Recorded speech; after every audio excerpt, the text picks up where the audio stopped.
perkenalkan, nama saya Nadifa Rahma Fariza dari LB10. Saya akan menjelaskan mengenai matkul New Venture Creation dengan topik Choosing the Right Layout and Location. Dengan nomor induk mahasiswa saya 23019205444. Pada tahap pertama, saya akan menjelaskan mengenai lokasi sebagai sumber keunggulan kompetitif. Di sini, memilih lokasi yang tepat untuk bisnis dapat menjadi sumber keunggulan kompetitif yang penting. Dengan mempertimbangkan wilayah kanan negara bagian yang tepat di wilayah tersebut, kota yang tepat di negara bagian, dan situs yang tepat di kota. Berikut memilih wilayah sebagai sumber informasi yang mencakup di USA, yaitu data sensus, Zoom Prospector, Zipskinny, lalu Atlas Kode Pos dan Perencanaan Pasar, Analisis Pasar Gaya Hidup, Pilihan Situs, Paduan Pasar Editor dan Penerbit, The American Marketplace, Demographics and Spending Patterns, Pusat Pengembangan Usaha Kecil, Biro Referensi Kependudukan, Euromonitor Internasional, dan OECD. Di sini ada pula mengenai memilih negara dengan kedekatan dengan pasar, kedekatan dengan bahan baku yang dibutuhkan, tingkat upah, kebutuhan pasokan tenaga kerja, iklim bisnis. Saya akan menjelaskan terlebih dahulu mengenai negara ramah bisnis kecil, terbanyak, dan terkecil di Asia. Saya jelaskan dulu yang mengenai terbanyak, yaitu ada South Dakota, Nevada, Texas, Wyoming, Florida, Washington, Alabama, Indiana, Ohio, dan Utah. Lalu ada yang terkecil di Amerika Serikat, yaitu Connecticut, Oregon, Iowa, Maine, Minnesota, Hawaii, New York, Vermont, New Jersey, dan California. Lalu ada pula terusan dari iklim bisnis tadi. Terakhir ada pula tarif pajak. Lalu ada pula akses internet. Lalu ada total biaya operasional yang terdapat pada matrik evaluasi status, yaitu Quality of Labor Force, Wage Rates, Union Activity, Property or Building Costs, Utility Costs, Transportation Costs, Tax Burden, Educational or Training Assistance, Startup Incentivities, Raw Material Availability, dan Quality of Life. Dengan mempertimbangkan State Wage Score dengan rumus weight dikali score. Lalu ada pula negara bagian terbaik dan terburuk untuk berbisnis di di Amerika Serikat, yaitu Texas, Florida, Tennessee, North Carolina, South Carolina, Indiana, Arizona, Nevada, Louisiana, dan Georgia. Lalu ada pula 10 di bawah, peringkat 10 paling bawah yang melakukan bisnis, yaitu Maryland, Pennsylvania, Hawaii, Connecticut, Michigan, Massachusetts, New Jersey, Illinois, New York, dan California. Lalu ada pula memilih kota melalui tren populasi. Negara-negara dengan wilayah mikropolitan teratas di Amerika Serikat, yaitu Ohio, Georgia, Michigan, North Carolina, Tennessee, Iowa, Kentucky, Nebraska, dan Minnesota. Lalu dari tren populasi ada pula kompetisi, kekelompokan, kompatibilitas dengan komunitas, dan hukum dan peraturan lokal. Lalu ada pula infrastruktur yang sesuai, biaya utilitas dan layanan publik, insentif, kualitas hidup. Lalu ada pula uji kesesuaian lokasi potensial dengan membuka toko pop-up. Lalu ada pula mempertimbangkan untuk memperkecil gerai untuk menurunkan biaya awal dan pengoperasian, dan untuk memungkinkan lebih banyak pilihan lokasi yang tidak tersedia untuk toko berukuran penuh. Contohnya saya mengambil sini yaitu Burger King. Lalu ada pula kriteria lokasi untuk bisnis retail dan jasa. Dengan memperhatikan ukuran area perdagangan, yaitu berguna untuk wilayah tempat bisnis diharapkan dapat menarik pelanggan.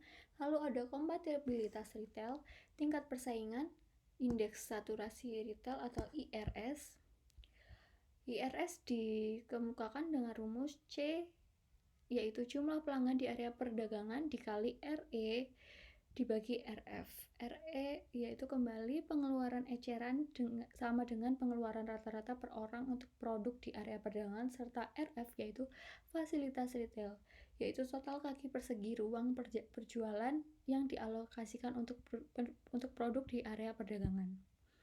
Lalu ada pula setelah IRS yaitu hukum gravitasi retail Rayleigh. Dengan menggunakan rumus BP sama dengan D dibagi 1 plus akar PB dibagi PA.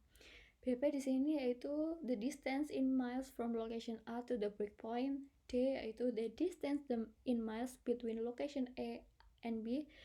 PB dengan the population surrounding location B. PA dengan the population surrounding location A.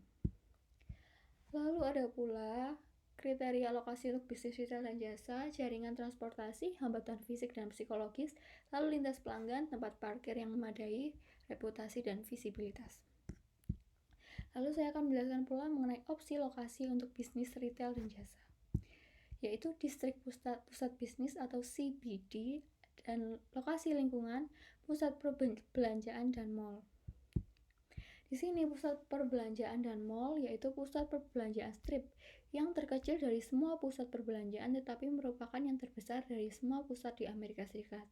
Lalu ada pula pusat perbelanjaan lingkungan 3-12 toko jangkar adalah supermarket atau toko obat melayani hingga 40.000 orang. Lalu ada pula pusat perbelanjaan komunitas 12 hingga 50 toko jangkar adalah toko serba atau toko variasi melayani 40.000 hingga 150.000 orang. Ada pula pusat tenaga dengan gabungkan kekuatan gambar mall dengan kenyamanan pusat perbelanjaan di lingkungan sekitar. Seperti gudang jangkar biasanya menempati 80% ruang. Lalu ada pula pusat tema atau festival, pusat outlet, pusat gaya hidup, pusat perbelanjaan regional, mall perbelanjaan superregional. Lalu saya akan menjelaskan mengenai mengevaluasi lokasi. Seperti apakah ada kesesuaian dengan produk dan merek yang lain yang dijual di mall atau pusat. Lalu ada pula siapa penyewa lainnya. Secara demografis apakah ini cocok. Beberapa banyak lalu lintas pejalan kaki yang dihasilkan. Berapa penjualan rata-rata per kaki persegi. Berapa banyak lalu lintas kendaraan yang dihasilkannya. Berapa tingkat kekosongannya. Lalu di sini harus mempertimbangkan pula pesaing dekat, ruang bersama di dalam toko eceran besar, lokasi non-tradisional, bisnis rumahan, dan di jalan. Saya akan menjelaskan pula mengenai keputusan lokasi untuk produsen. Zona perdagangan luar negeri. Bagaimana zona perdagangan luar negeri? Seperti without FTZ duty paid, lalu mengarah ke small company seperti store, assemble, package, manufacturers, process, and mix. Lalu non duty paid di US sales, duty paid di export. Lalu ada pula import parts and material di with FTZ yaitu no duty paid, langsung mengarah ke small company tadi. Lalu ke duty paid di US sales, no duty paid di export. Lalu ada inkubator bisnis. Inkubator bisnis yaitu organisasi yang menggabungkan ruang sewa berbiaya rendah dan fleksibel dengan banyak layanan dukungan untuk penghuni bisnis kecil. Lebih dari 1.250 beroperasi di seluruh Amerika Serikat. Mereka bekerja.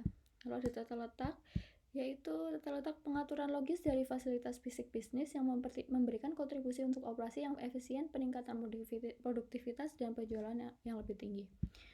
Lalu ada tata letak faktor eksternal seperti ukuran dan kemampuan beradaptasi. Lalu ada konstruksi dan penampilan. Lalu ada pula tampilan jendela yang menjual. Seperti tips untuk tampilan yang menjual itu jaga tampilan tetap sederhana, jaga layar tetap bersih dan terkini, ubah tampilan sering mungkin.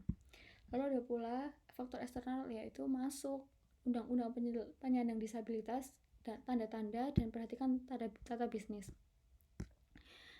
Berikut sudah saya sampaikan, kesimpulannya adalah lokasi adalah keputusan penting untuk bisnis di bidang eceran, layanan, manufaktur, dan kriteria pemilihan lokasi, tata letak desain, dan ada pertimbangan menghadirkan tantangan dan peluang bagi usaha. Terima kasih.